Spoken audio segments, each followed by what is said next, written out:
दो अगर बिगड़ गए तो साधना को चौपट कर देंगे। इसीलिए थोड़ा जबान संभाल के खाओ और दिमाग होश रखकर संग करो। ये कोई एक सौभाग्य का विषय नहीं कि स्त्री मिल जाए या पुरुष मिल जाए या खान पान के मारा घूम रहा है संसार इसी में। तुम सौभाग्यशाली हो जो इसके त्यागी हो, इसका त्याग कर रहे हो, ये तुम्हारा सौभाग्य है। ये सौभाग्य नहीं कि कोई स्त्री मिल जाए या किसी स्त्री को पुरुष मिल जाए भोगने के लिए। नर की गतियों में भी ये मिलता है, ये तो हर जीव भोग रहा है। धन्य है वो काछ वाच मल निश्चल राखे, धन धन जननी तेरी रे। धन्य है वो, उसकी मां धन्य है जिसका काछ जनेन्द्री पवित्र, वाकेंद्री पवित्र और मन पवित्र। जो लंगोटी का पक्का, जबान का पक्का, मन का पक्का। अगर जीवन भगवान को दिया है तो ये पक्का कर लो कि चाहे विश्व की सुंदरी आ जाए, चाहे विश्व के देवराज ही क्यों ना आ जाए, दोनों पक्षों में बिल्कुल निश्चित। और जिस दिन तुम्हारा मन खराब हो उस दिन उपवास कर लेना। ये हम दवा बता रहे हैं। जय दिन खराब रहते दिन भोजन मत पाना, पानी केवल पीना, अपने आप ठीक हो जाओगे। कोई अन्न दूषित गया है या कोई संग दूषित हो गया, विचार की अंदर की वृत्ति भी दूषित हो जाती है। अगर बुद्धि कामुक हो रही है, मन परेशान कर रहा है, भोजन छोड़ दो। एक दिन, एक पहर, दो पहर, तीन पहर, चार पहर, जब तक बुद्धि भजन में ना लगे तब तक भोजन ना करो, अपने आप ठीक हो जाएगा। और ब्रह्मचारी हो इसलिए ऐसा हो नहीं सकता कि भोजन नहीं किया तो आप शक्तिहीन हो गए। ऐसा नहीं होगा, आपके अंदर तेज रहेगा, आपके अंदर उछाली रहेगी, पूरी दिनचर्या होगी और ये कोई जान न पावे।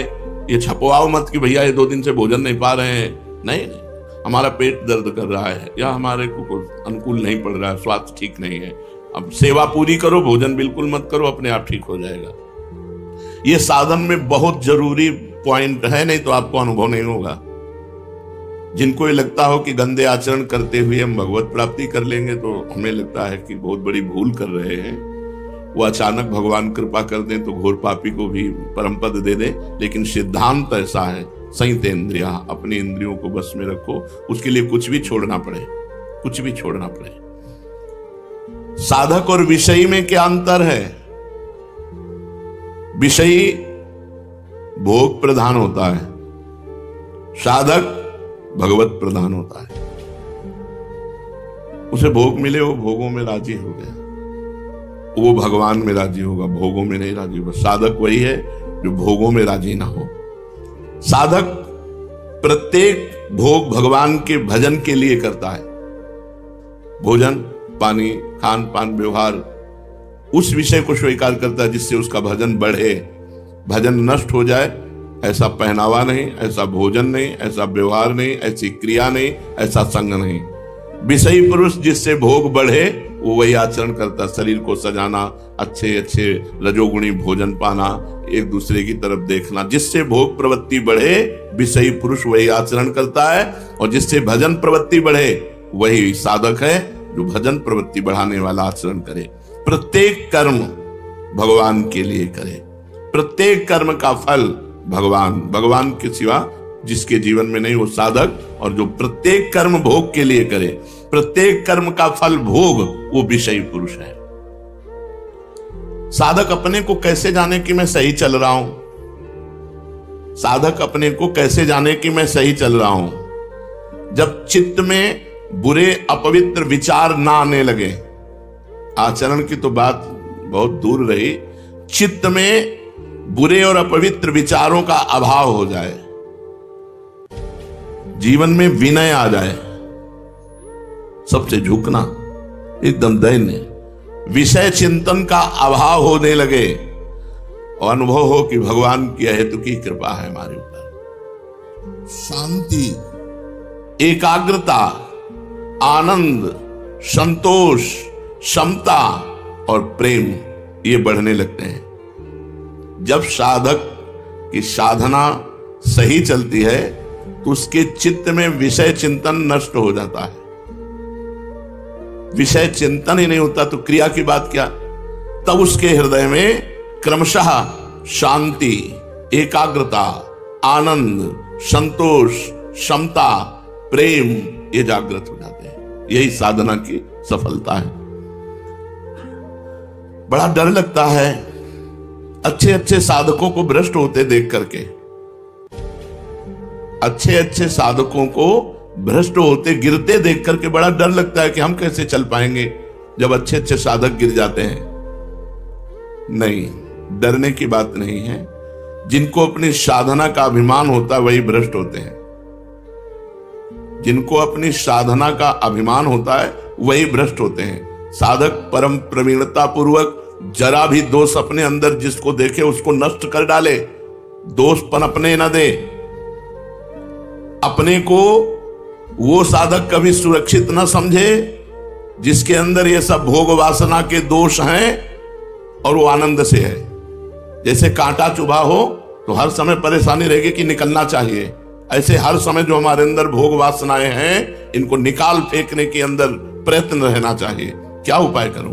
भगवान से रोए, प्रार्थना करे, खूब नाम जप करे, तत्परता पूर्वक साधन करे, उपवास करे, जैसे बने भोग वासना को जड़ से उखाड़ फेंके, नहीं तो भ्रष्ट कर देगी, गिरा देगी। अच्छे साधक कहे जाते हैं पर होते नहीं है वो, तभी वो भ्रष्ट होते हैं। दूर से दिखावे में अच्छे कहे जाते हैं पर अंदर से वो अच्छे होते नहीं हैं। दो कारण, पहला अभिमान के कारण भ्रष्ट होते हैं और दूसरा वो अच्छे कहे जाते हैं, होते दम्भी है, पाखंडी होते हैं, तभी वो भ्रष्ट होते हैं। नहीं, अच्छा साधक कभी भ्रष्ट नहीं हो सकता क्योंकि वो कुसंग करेगा ही नहीं। वो कुसंग की वृत्तियों को ही नष्ट कर देगा। जब हर समय भगवान के भजन में लगा है तो कुसंग का अवसर कहां से है? साधक साधना के प्रकाश में अपने दोषों को देखता है, मेरे अंदर ये दोष है, और भगवान से प्रार्थना करके भजन के प्रभाव से उस दोष को जड़ से नष्ट कर देता है। जो दोष होते हुए अपने को सिद्ध मानने लगते हैं, भगवत प्राप्ति हुई नहीं और अंदर सब दोष भरे हैं और चार लोग दंडवत प्रणाम कर लिए, चेला बन गए तो अपने को सिद्ध मानने लगते हैं। ऐसे लोगों की बड़ी बुरी दशा होती है, भ्रष्ट होते हैं, पक्का भ्रष्ट होते हैं ऐसे लोग। क्योंकि साधना में प्रियता नहीं, अपने को सिद्ध मान के पुजवाने लगे और सारे दोष अंदर हैं, अभी दोषों का नाश हुआ नहीं। जहां कुसंग का संयोग हुआ वहां भ्रष्ट हो गए, नष्ट हो गए। ऐसी अवस्था में बुरे संग में वो फंस जाते हैं। दबे हुए दोष उनको अपना गुलाम बना लेते हैं, साधक को साधना पथ से भ्रष्ट कर देते हैं। इसलिए डरो नहीं, अभिमान से डरो और अपने दंभ पाखंड से डरो। जो है नहीं वो दिखावा मत करो। अपने अंदर दोष है तो ग्लानि करो, पश्चाताप करो, भगवान से प्रार्थना करो। साधना पथ की रक्षा किस प्रकार से करें कि हम गिरे ना? अगर श्रद्धा का पाथेय है, भक्ति का कवच है और नाम जब अंग रक्षक है तो डरने की बात नहीं। श्रद्धा का पाथेय है, श्रद्धा ये पूरे रास्ते में चलने का आहार समझो। बिना श्रद्धा के इस मार्ग पे चला नहीं जा सकता। तो श्रद्धा का पाथेय, भक्ति का कवच और नाम जप अंग रक्षक। नाम पहारू दिवस निशि, रात दिन नाम का पहरा है तो तुम्हारी साधना को कोई बाल बांका भी नहीं कर सकता। भक्ति का कवच कोई तोड़ नहीं सकता और श्रद्धा है तो बढ़ती चली जाएगी साधना। कभी भी ऐसा साधक भ्रष्ट नहीं होता जो श्रद्धा का पाथेय, भक्ति का कवच और नाम जप का सरदार साथ रखता है। अंग रक्षक सरदार नाम जप है। ये महाबलवानों का भी बलवान है, बाल बांका नहीं हो सकता। बार बार आप कहते हैं कि तीव्र उत्कंठा होनी चाहिए साधना में, तो ये तीव्र उत्कंठा कैसे हो साधना में? ये किसी शुभ कर्म का फल नहीं है। तीव्र उत्कंठा ये तो साधु संग से प्राप्त होती है। जैसे आप रोज सत्संग सुन रहे हैं, रोज सत्संग सुने तो आपके अंदर उत्कंठा जागृत हो जाएगी कि विषयों का त्याग करके एकदम। जो तीव्र उत्कंठा है ये किसी कर्म फल से नहीं मिलती, ये साधु संग से मिलती है। जितने परिवर्तित हुए हैं सब साधु संग से भी है। और साधु संग ऐसा नौका है कि आपको मोह त्यागने का कितना कष्ट हुआ बताओ? कौन सा आपने उपाय किया जिससे आपने मोह त्याग दिया? बस हवा आई और बहकर वृंदावन आ गए। मोह का त्याग अपने आप सहज में हो गया। नहीं, मोह त्याग। एक सन्यासी जी मिले थे हमें काशी में, मिलते रहते थे घाट में। जब जाते वो विश्वनाथ जी जाया करते थे घाट में, जैसे मिलते तो प्रणाम करते थे। एक दिन बड़े उदास थे। हमने कहा आज आपका चेहरा उदास है, किसी गूढ़ विषय पर चिंतन है क्या? उनका गूढ़ विषय क्या, 90,000 रुपया जमा किया था। ये 25-30 वर्ष पहले की बात होगी। हमारे भाई की बिटिया का ब्याह था, हमने दे दिया। बिटिया का ब्याह हुआ, इसके बाद उसका दूल्हा मर गया, तो भाई कहता कि तुम्हारे सन्यास के पैसा लगे, इसलिए हमारी बिटिया का सुहाग उजड़ गया। तो हमने यहाँ काशी के संतों से भी पूछा, तो उन्होंने कहा सन्यासी का पैसा तो गृहस्थ में नहीं जाना चाहिए, 1-1 रुपया दान पुण्य का। बोले अब बहुत समस्या हो गई। अब आप समझो, वो थे 70 वर्ष के, 70 वर्ष के होने पर भी अपने परिवार की ममता नहीं छोड़ पाए थे। अपने भाई, भतीजा और भतीजा, बिल्कुल जिस मार्ग में चल रहे हो, इस मार्ग में सब जगह से समेट कर एकमात्र प्रभु, एकमात्र प्रिया प्रीतम। तो ये साधु संग से स्वभाव, सर्वसंग पहो ही माम, सत्संगा सर्वसंगो पहो ही माम। समस्त संगों का अपने आप त्याग करवा देगा यदि सत्संग हो रहा है। रोज सत्संग सुनने को मिले तो निश्चित सारे दोषों पर विजय प्राप्त हो जाएगी। श्री भगवान की अपार कृपा उस पर बरसती है जो साधु संग करता है। उस कृपा के प्रभाव को जानकर उसके जीवन में भगवत प्राप्ति की तीव्र उत्कंठा आ जाती है। असली उपाय है भगवान की कृपा से साधु संग हो जाना, जिससे भगवान की महिमा और इस जीवन का परम लक्ष्य, कि मेरे जीवन का लक्ष्य क्या है, भगवत प्राप्ति। साधना में क्या मापदंड रखें कि मेरी चाल धीमी चल रही है या मेरी चाल उत्तम चल रही है?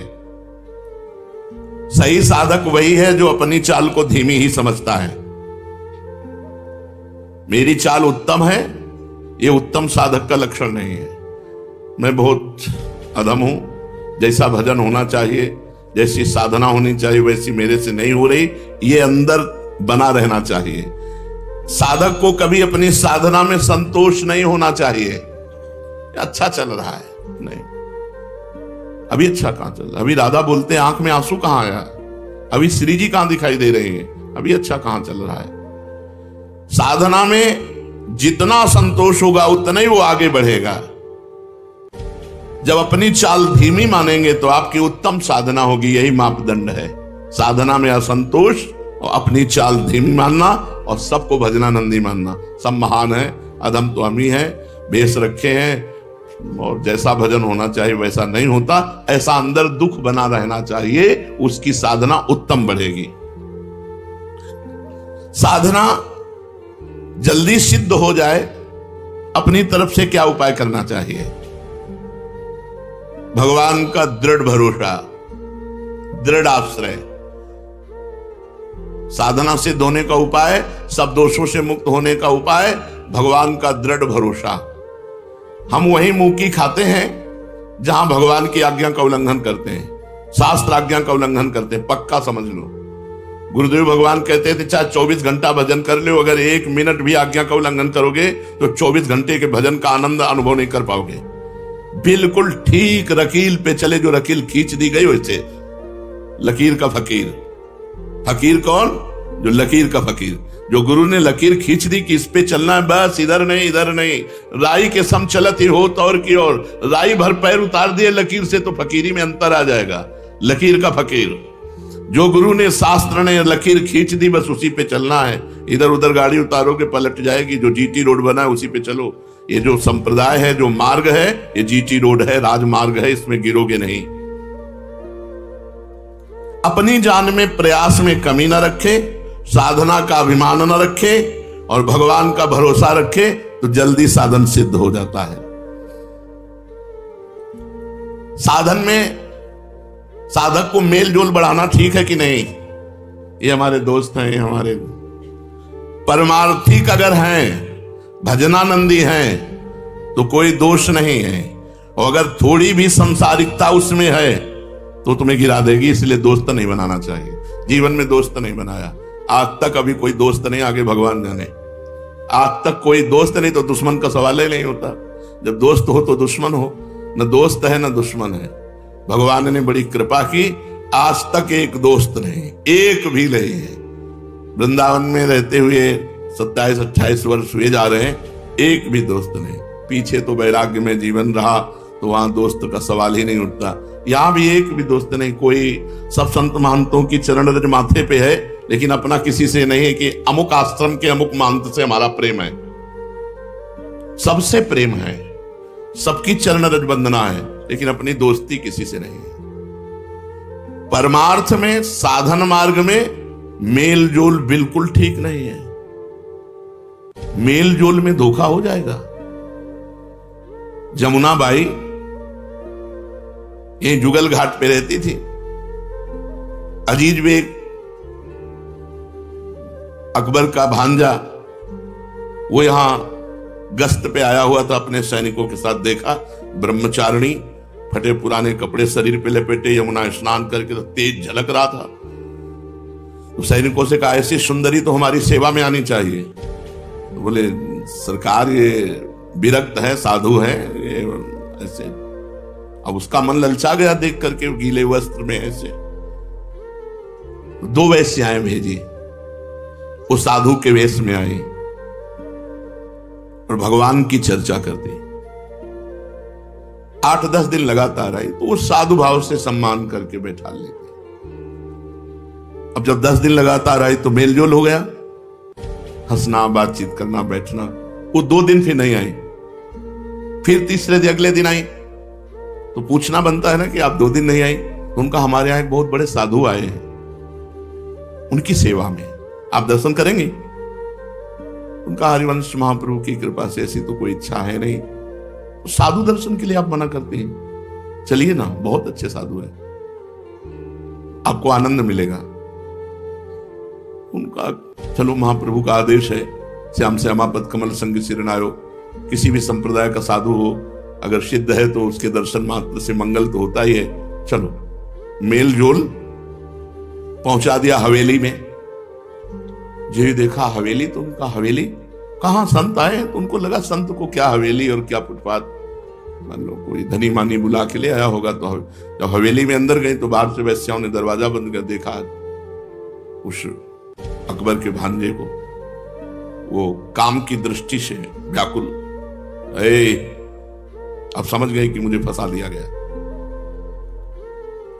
नजदीक मत आना। लेकिन वो क्या डरे, शासन सत्ता उसके हाथ में थी। जिसके मामा बादशाह हो, बोले तुम्हारे क्या बाप बादशाह है क्या? तो उसके मामा बादशाह थे, बादशाह का भांजा। जो ही आगे बढ़ा तो आंख मूंद लिया, कहा श्री हरिवंश, श्री हरिवंश, श्री हरिवंश। बबर शेर बीच में प्रकट हो गया, दहाड़ मारी, उनका पैजामा गीला हो गया, बेहोश हो गए। और अंतर ध्यान, ये देखो भागवतिक शक्ति, उनको आना नहीं पड़ा, दरवाजा नहीं खुलवाना पड़ा, अंतर ध्यान होकर अपनी कुटिया में हरिवंश महाप्रभु ने तुरंत उनको कुटिया में, और वो जो आंख खुले तो उसे वही शेर दिखाई दे, वही तब उसके हृदय में आया कि मैं उनके चलकर चरण वंदना करूं। वो आकर चरण मेल जोल ने जुगल घाट से हवेली पहुंचा दिया था। हो सकता है जिसे तुम संत समझ रहे हो, जिसे तुम अपनी साध्वी मित्र समझ रहे हो, वो तुम्हें गलत जगह फंसा दे। इसलिए बिल्कुल किसी से मेल जोल नहीं, अपनी नियमावली, अपनी दिनचर्या, अपने मतलब, ना अपने घर किसी को आने देना, ना किसी के घर जाना, कभी नहीं। ये जिंदगी में मत रखना। जब ऐसी तेजस्वी यमुना बाई को फंसाकर मेल जोल में हवेली में पहुंचा दिया तो अपने से कितनी बड़ी भी चूक हो सकती है। तो मेल जोल साधना में बिल्कुल ठीक नहीं है। असंगो हम पुरुषा, मैं असंग हूं, किसी से कोई मतलब नहीं। प्रश्नकर्ता बहुत सुंदर प्रश्न कर रहे। ये हम लोगों की जो चाल है, इससे तो लगता है कि पूरी जिंदगी निकल जाएगी, भगवान मिलेंगे नहीं। उत्तर दे रहे नहीं, ऐसा नहीं मानना चाहिए, ऐसा नहीं मानना चाहिए। हमारी चाल तो धीमी है, लेकिन हमारे स्वामी की चाल बड़ी तेज है, भगवान की चाल बड़ी तेज है। भगवान गरुड़ से भी तेज चलते हैं। जो सबसे तेज चलने वालों में है वायु, वायु से तेज चलने वालों में है मन, मन से भी तेज चलने वाले हैं गरुड़ जी, और गरुड़ जी से भी तेज चलने वाले श्री भगवान है। हमें अपनी चाल पे भरोसा नहीं, भगवान पे भरोसा रखना है। ऐसा नहीं मानना कि हमारी चाल से पूरी जिंदगी व्यतीत हो जाएगी, भगवान तो मिलेगा नहीं। हमारी चाल तो धीमी है, लेकिन मेरे मालिक की चाल बहुत जोर की है। जिस दिन कृपा करेगा एक क्षण में हमसे मिल जाएगा। अपने आराध्य देव में तन्मय होना, अव्यावृत भजनात्, अखंड भजन, तन्मयाहा, उन्हीं में डूबे हुए हैं। अन्य कोई आस, भरोस, विश्वास, संबंध किसी से भी नहीं। प्राणी, वस्तु, पदार्थ, परिस्थिति, घटना, लोक, परलोक, किसी से भी नहीं। केवल अपने आराध्य देव से, उसे अनन्य भक्ति कहते हैं। जब अनन्य भक्ति का रंग चढ़ता है तो दृष्टुम, वो मुझे देखता है, तत्वेन, उसको तत्व का ज्ञान हो जाता है। ज्ञातुम, वो पूर्ण रूप से मेरा परिचय जान जाता है। और प्रवेशतुम, मेरे में प्रवेश पा जाता है। उसकी दशा क्या होती है? जो अनन्य भक्ति से युक्त महापुरुष है उसकी दशा क्या होती है? नारायण स्वामी जी जो तत्वज्ञानी महापुरुष हैं, सन्यासी हैं और श्री कृष्ण के अनन्य प्रेमी हैं, वो प्रवेशतुम, दृष्टुम, ज्ञातुम, तत्वेन च पूर्ण है। इसमें चारों में तत्व का ज्ञान है, भगवत रहस्य का ज्ञान है, भगवान में वो प्रवेश पाए हुए हैं और भगवान का साक्षात्कार किए। तो स्थिति क्या होती है? वो कह रहे हैं अब मोहन का चिंतन नहीं करना है, मोहन हमारे मन में बस गए हैं। मोहन बसी गयो मेरे मन में। मन में जो इंद्रियाणाम मनश्चास्मि, वो भगवान प्रकाशित हो गए मन में। अब मन नहीं, अब मोहन हो गया, मन मोहन हो गया।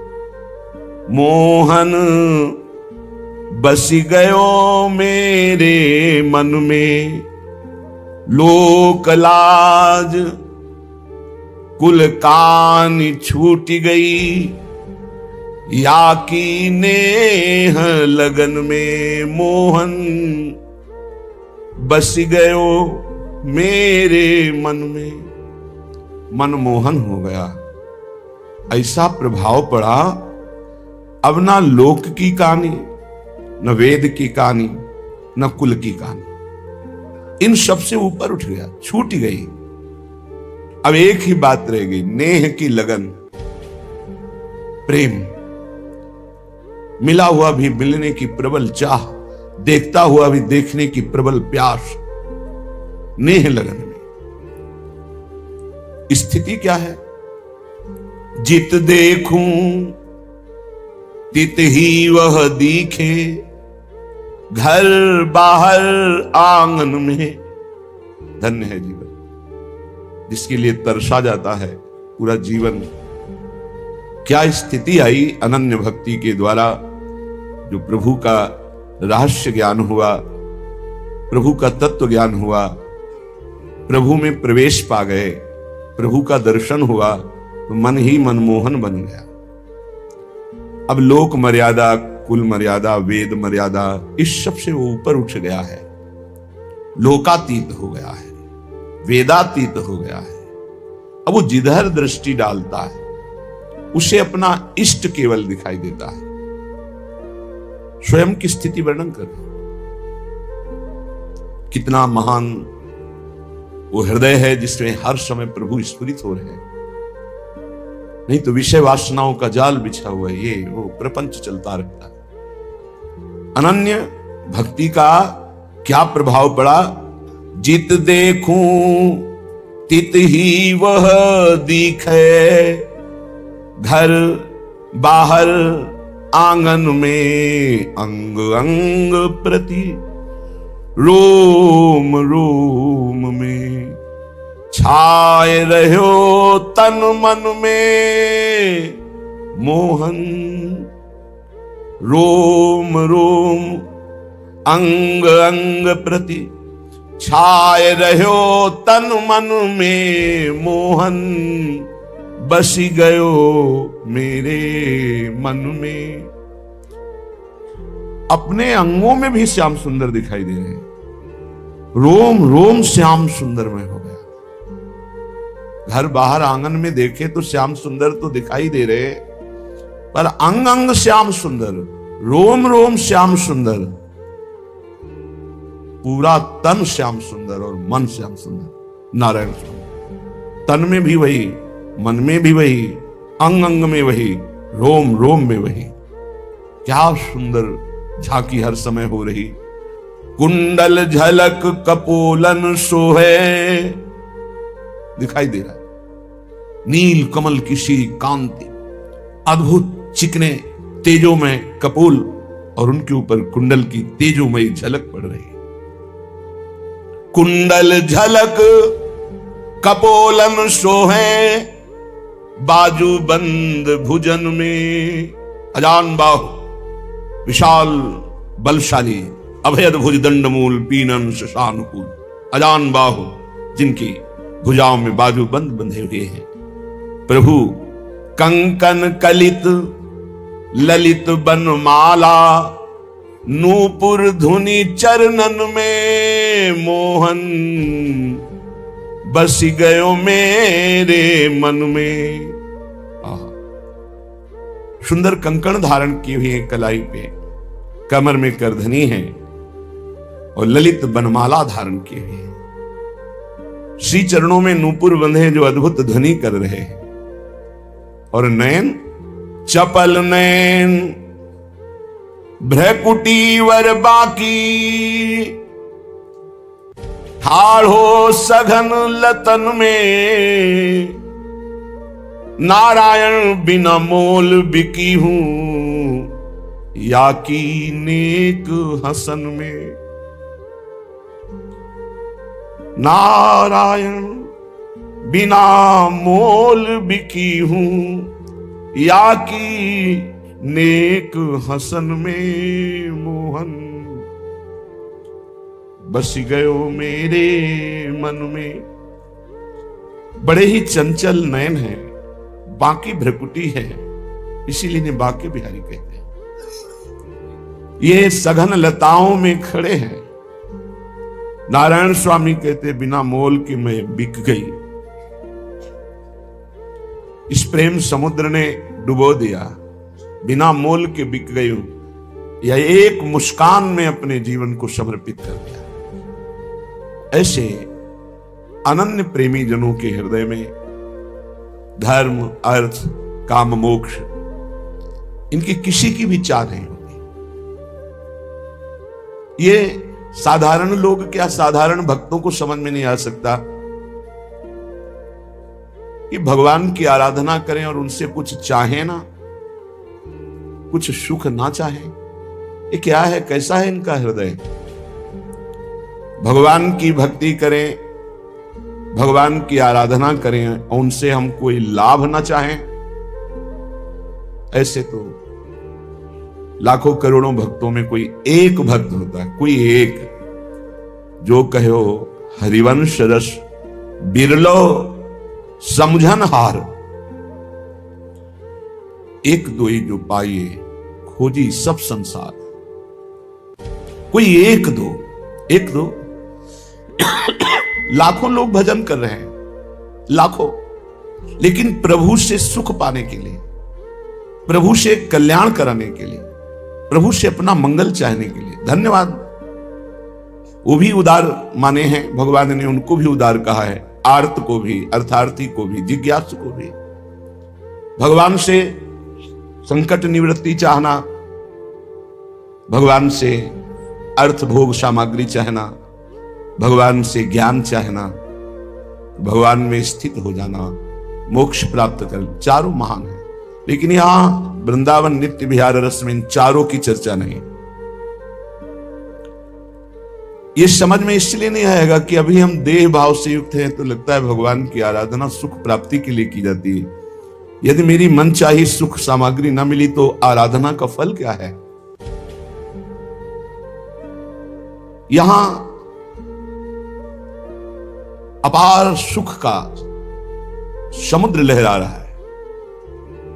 मांगोगे तो क्षुद्र कण मांगोगे। जैसे प्यासा आदमी प्यास बुझाने के लिए ओस को चाटने लगे तो जीवन हो जाएगा, प्यास नहीं बुझेगी।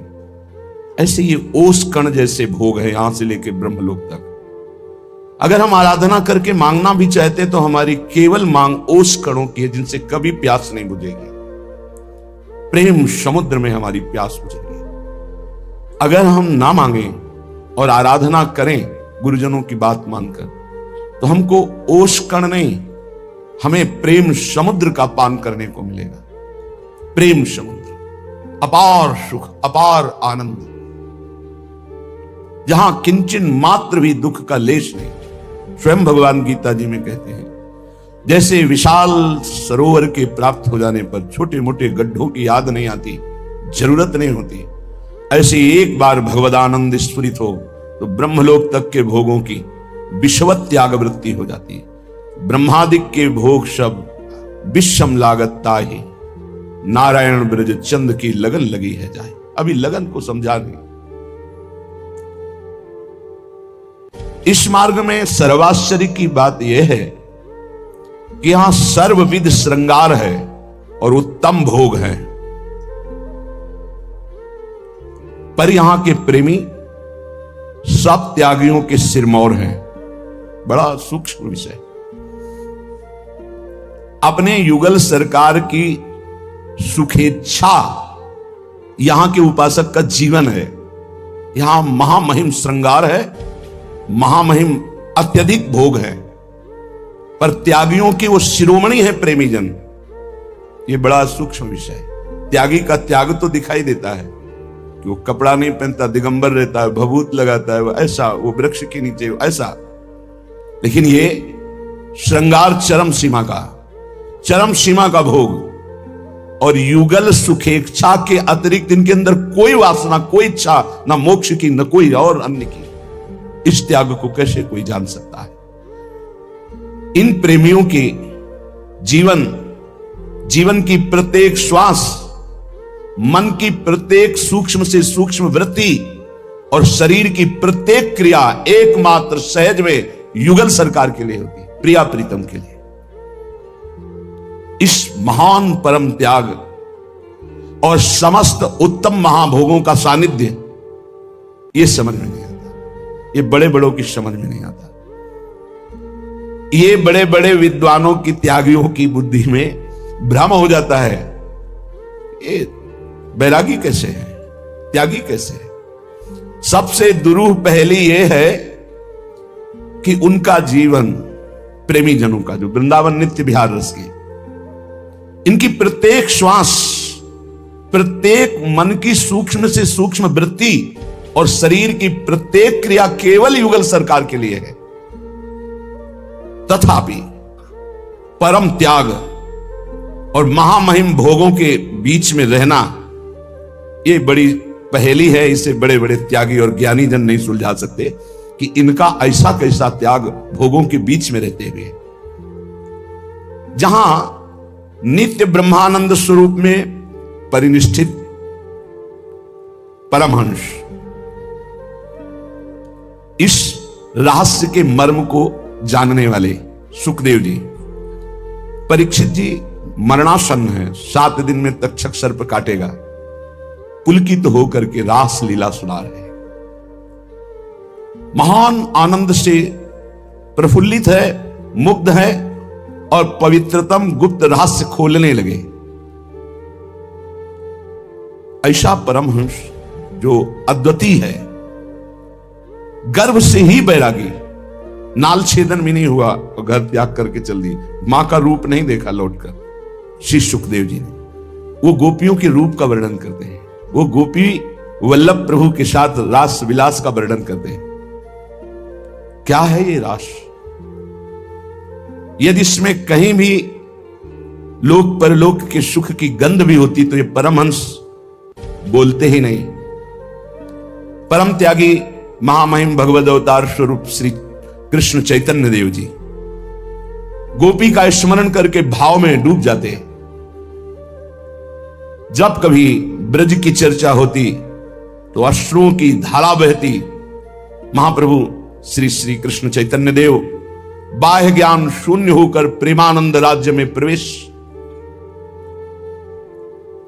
अगर कहीं इसमें विषय की गंध होती तो ये महापुरुष गोपी नाम लेकर राधा भाव में ये ऐसे विकल हो जाते। जहां श्री विद्यापति जैसे बड़े बड़े प्रसिद्ध कवि विद्वान इन लीलाओं का गायन करके भाव समाधि में डूब गए, जहां महाप्रेमी भक्त सूरदास जी एक से एक अद्भुत रास और विलास के पद हैं, नंददास जी, चंडीदास जी, जयदेव जी, ये बड़े बड़े महापुरुष परात्पर ब्रह्म तत्व को जानने वाले रास का वर्णन कर रहे हैं।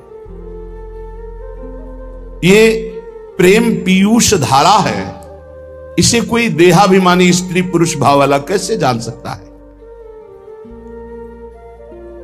श्री कृष्ण श्री लाडली जी अभिन्न है।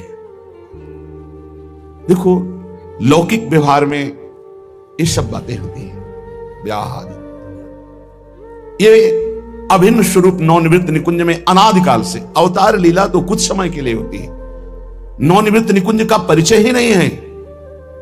अगर कोई बोलने का उत्साह रखता है तो पौराणिक भगवत अवतार लीला का, लेकिन प्रिया और लाल, नवनिवृत्त निकुंज, श्री वृंदावन का नित्य विहार रस, ये भगवत रसिक रसिक की बातें रसिक बिना को समझ सके ना।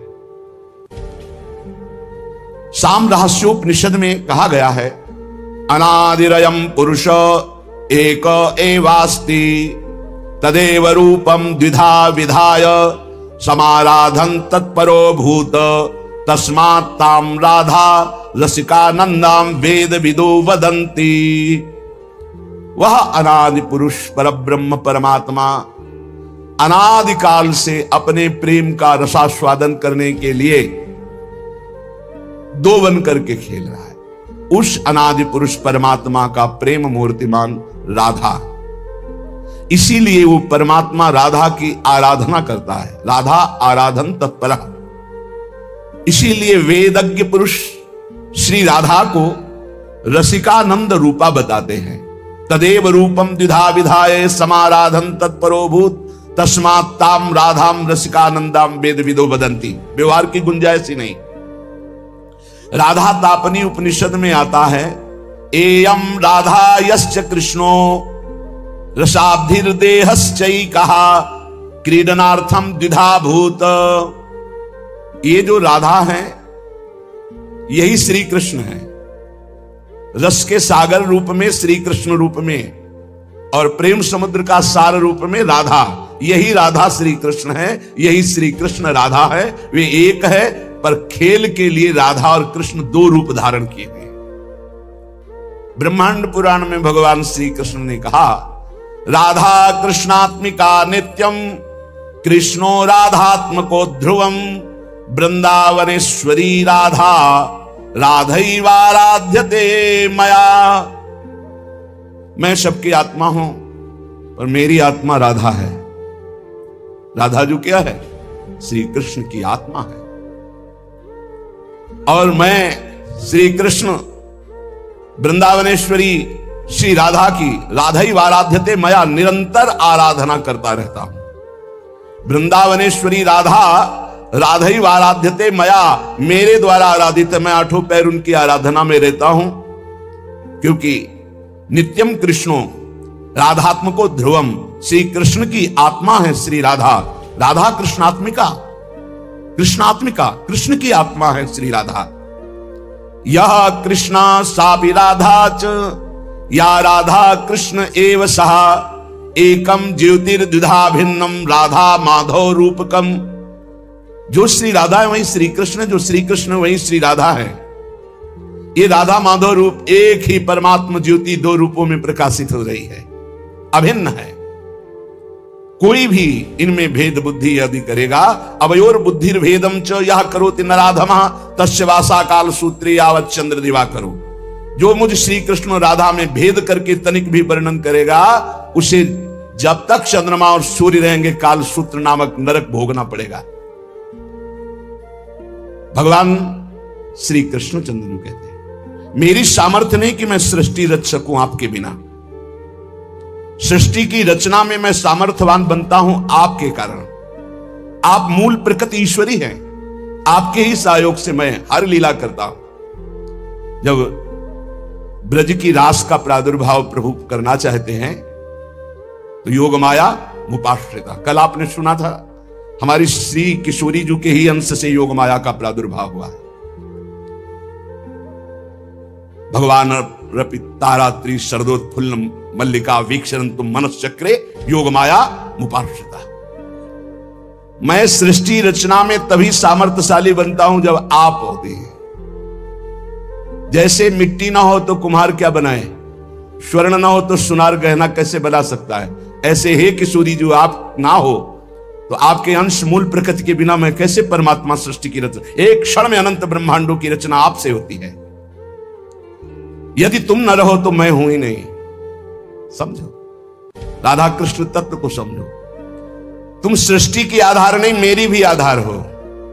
मैं अच्युत संपूर्ण सृष्टि का जो रचना का कार्य करता हूं, मैं बीज स्वरूप, आप मूल प्रकृति ईश्वरी आपके ही सामर्थ्य से करता हूं। प्रियास्ते हम त्वमपि च मम प्रेयसीति प्रवादस, त्वं मे प्राणा अहमपि तवास्मीति हंत प्रलापः, त्वं मे ते स्यामहमिति च यत् तच्च नो साधु राधे, व्याहारे नो नहीं समुचितो युष्मदस्मत् प्रयोगः।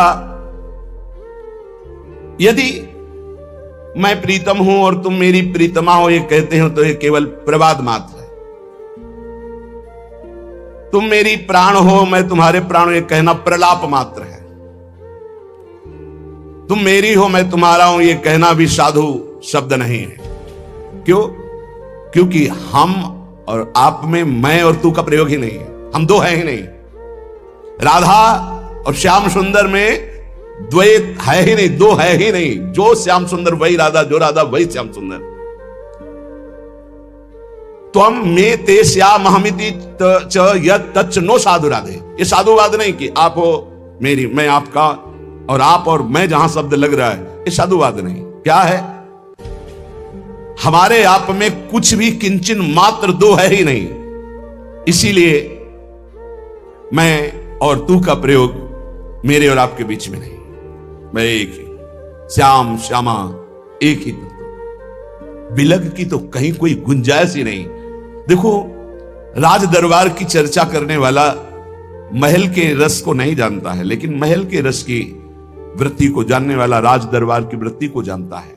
जो पौराणिक ग्रंथों में बाहर के रहस्य को जानने वाले ज्ञाताजन हैं, वो नित्य विहार रस को नहीं जानते। पूज्य गोकुल रमण रेती में विराजमान महाराज श्री गुरु शरणानंद जी, राधाष्टमी का उत्सव चल रहा था, हितदास बाबा विराजमान थे। जब पूज्य श्री के बोलने का अवसर आया तो आपने स्पष्ट शब्द बोले थे कि मैं घर के बाहर की बात बता सकता हूं, अंदर की बात नहीं बता सकता, इसलिए हम दरवाजे की बाहर की बात करेंगे, अंदर की नहीं। आप लोग महल के अंदर की सहचरिया हो, आप लोग बोलो, हम तो घर के बाहर की बात, जहां लाला खेलता है वहां की बात। बहुत अच्छा लगा। और बिल्कुल नहीं निकुंज के विषय में बोले, बाहर की बात, इस श्लोक बोले, बाहर की लीला की बात। जो नवनिवृत्त निकुंज का विलास है, धर्म सम्राट करपात्री जी महामहिम ज्ञान समुद्र पर जब ये बात आती तो कहते राधा गूढ़ तत्व है, राधा महान गूढ़ तत्व है। ये कोई राधा रसिक ही इसकी व्याख्या कर सकता है। शब्दार्थ तो आप जिस ग्रंथ का कहो उसका हम कर दें, और श्रीमद राधा सुधा निधि का बहुत अच्छा शब्दार्थ करते, पर ये जरूर बोलते जाते कि इस राधा रस का रसास्वादन किए रसिक ही कोई रहस्य वर्णन कर सकता है।